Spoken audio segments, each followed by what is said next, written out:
Friends, आज हम इस वीडियो में पढ़ेंगे नॉन बेंजेनोइड एरोमेटिक कंपाउंड। ये हमारा ऑर्गेनिक केमिस्ट्री का टॉपिक है।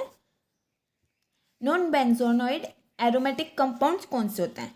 जो बेंजोइड रिंग तो नहीं होती जिनके पास, लेकिन वो एरोमेटिक कैरेक्टर शो करते हैं। जैसा इसके नेम से इंडिकेट हो रहा है, नॉन बेंजोनोइड यानी बेंजीन नहीं है, बेंजीन लाइक रिंग नहीं है, पर क्या है, एरोमेटिक कंपाउंड है, एरोमेटिक शो कर रहा है। चलो स्टार्ट करते हैं। It is defined as that compound which doesn't have a benzoid ring but exhibit a degree of aromatic character typical of benzene. ठीक है ना। It can known by Huckel rule और क्रैग रूल। हम इन दो rule के से पता कर सकते हैं कि ये नॉन एरोमेटिक, मतलब हम इन दोनों रूल से ये पता कर सकते हैं, हकल्स रूल और क्रैग रूल से, कि जो हमारा कंपाउंड है वो नॉन बेंजोनोइड है तो एरोमेटिक है या नहीं है। ठीक है ना। ठीक है। जो हकल रूल है वो हम मोनोसाइक्लिक पॉलिन्स के लिए यूज़ करते हैं, और जो हमारा क्रैग रूल है वो हम बाईसाइक्लिक और पॉलीसाइक्लिक पॉलिन्स के लिए यूज़ करते हैं। यानी जो हकल रूल और क्रैग रूल है ये हमारे यही तो बताता है कि जो नॉन बेंजोनोइड कंपाउंड है वो एरोमेटिक कंपाउंड है या नहीं है। ठीक है। हकल रूल मोनोसाइक्लिक पॉलिन्स के लिए और क्रैग रूल बाईसाइक्लिक और पॉलीसाइक्लिक पॉलिन्स के लिए। ठीक है। According to the Huckel rule, जो हमारा हकल रूल क्या कहता है कि जो हमारा कंपाउंड है वो मोनोसाइक्लिक होना चाहिए, कोप्लेनर सिस्टम होना चाहिए, ट्राइगनली हाइब्रिडाइज होना चाहिए। ट्राइगनली हाइब्रिडाइज होता है हमारा sp2 हाइब्रिडाइजेशन। कोप्लेनर सिस्टम होता है हमारा, यानी एक ही प्लेन में होना चाहिए जो हमारा कंपाउंड है। कंपाउंड के जो एटम्स है ना, मॉलिक्यूल्स, वो हमारे एक प्लेन में होने चाहिए, उसे हम बोलते हैं कोप्लेनर सिस्टम। ठीक है। जो ट्राइगनली हाइब्रिडाइज्ड एटम होना चाहिए जो एटलीस्ट क्या कंटेन करे, 4n+2 पाई इलेक्ट्रॉन्स। ठीक है। अगर हमारा जो कंपाउंड है वो 4n+2 पाई इलेक्ट्रॉन्स कंटेन कर रहा है तो वो एरोमेटिक है, यानी वो एरोमेटिक कैरेक्टर शो करेगा। इसका मतलब जितने भी हमारे प्लेनर सिस्टम है जिनके पास 2 इलेक्ट्रॉन, 6, 10, 14, 18, 22 पाई इलेक्ट्रॉन्स यानी पाई इलेक्ट्रॉन्स होते हैं, वो हमारा एक्सपेक्टेड टू बी एरोमेटिक, वो हमारे एरोमेटिक हो सकते हैं। जैसे कि हम देखते हैं जो हमारा एन्युलिन्स है 14 और 18, साइक्लोप्रोपेनियम कैटायन, साइक्लोपेंटाडाई इनाइड एनायन, हमारे एरोमेटिक क्या है, जबकि ये प्लेनर मॉलिक्यूल है। ठीक है। ये प्लेनर मॉलिक्यूल भी है और मतलब प्लेनर सिस्टम है इनमें, और ये हमारा हकल रूल को फॉलो कर रहे हैं ये जितने भी हमारे कंपाउंड है। लेकिन जो हमारे साइक्लोब्यूटाडाइन, साइक्लोऑक्टाटेट्रेन हमारे नॉन एरोमेटिक हैं, जबकि वो प्लेनर हैं लेकिन फिर भी नॉन एरोमेटिक है क्योंकि ये हकल रूल को फॉलो नहीं करते। जो हमारा हकल रूल है can not applicable in bicyclic and polycyclic non benzenoid hydrocarbons. हमने जैसे पहले डिस्कस कर लिया कि जो हमारा हकल रूल है वो हमारा सिर्फ मोनोसाइक्लिक पॉलिन्स के लिए है, बाईसाइक्लिक पॉलिन्स के लिए हमारा क्रैग रूल है। ठीक है। जो अब हम देखते हैं क्रैग रूल क्या कहता है। क्रैग रूल ने एक एम्पेरिकल रूल प्रपोज किया, जो रूल अप्लाइज करता है ओनली हाइड्रोकार्बन्स के लिए जिनके पास एटलीस्ट 2 सेंटर हों, lie on a symmetry axis, यानी 2 सेंटर लाई कर रहे हो सिमेट्री एक्सिस के पास, और वो कन्वर्ट करते हो एक केकल टाइप स्ट्रक्चर को दूसरे केकल टाइप स्ट्रक्चर में।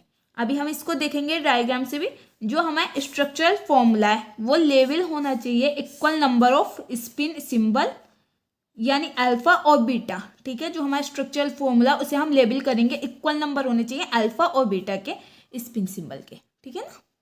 जो हमारा सम है वो हम लेंगे, जो हमारा नंबर एफ है वो हमारा सिमेट्रिकली रिलेटेड पाई सेंटर्स का होगा, जो हमारा लेकिन सिमेट्री एक्सिस पर नहीं होगा। ठीक है। सिमेट्रिकली रिलेटेड पाई सेंटर्स पर सिमेट्री एक्सिस पर नहीं होगा। फिर हम देखते हैं दूसरा हम किसका सम ले रहे हैं, एक तो एफ का और दूसरा हम जी का सम ले रहे हैं। अभी हमारा जी क्या है, ये है जो इंटर कन्वर्जन होता है ना हमारा अल्फा और बीटा का रोटेशन कराने पर उसकी एक्सिस पर, जो कन्वर्जन होता है अल्फा और बीटा का उसकी रोटेशन एक्सिस पर रोटेट कराने के बाद उसे हम बोलते हैं जी। अभी हम जब इसको एग्जाम्पल से देखेंगे तो बिल्कुल क्लियर हो जाएगा ये बोल क्या रहा है। अगर देखो हमारा सम एफ प्लस जी इवन है, यानी 2 4 6 जो भी 2 से डिवाइड हो जाए तो से 1 बोलता है, तो जो हमारा जो वैलेंस ग्राउंड स्टेट है, वैलेंस बॉन्ड ग्राउंड स्टेट, वो हमारी सिमेट्रिक होगी, और जो कंपाउंड होगा वो हम सोच सकते हैं कि वो एरोमेटिक होगा। लेकिन अगर हमारा जो सम है वो ओड है तो जो हमारा कंपाउंड होगा वो नॉन एरोमेटिक होगा। अब इसे एग्जाम्पल से समझते हैं।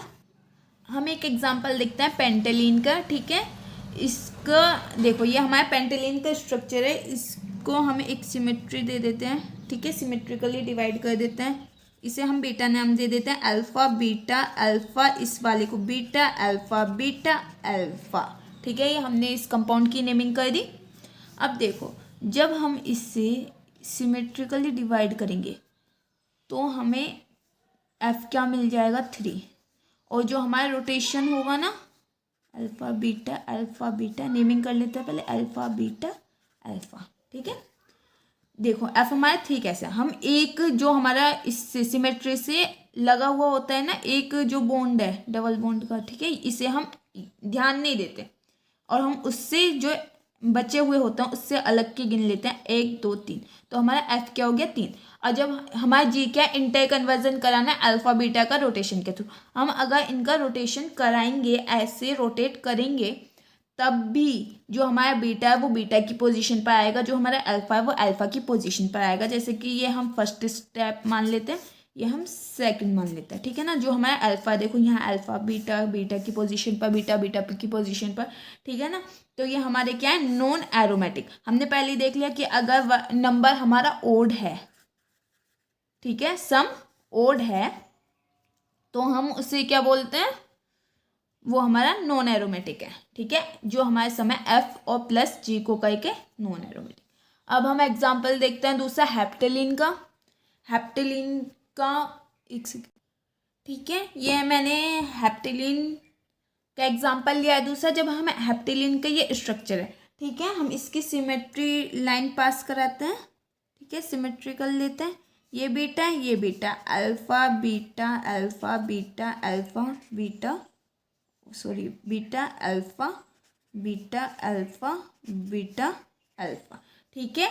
तो मैंने पहले बताया कि हम जो हमारे सिमेट्री से रिलेटेड एक पाए सेंटर है हम उसे छोड़ देंगे, 1 2 3 4 5, तो हमारा एफ क्या हुआ 5।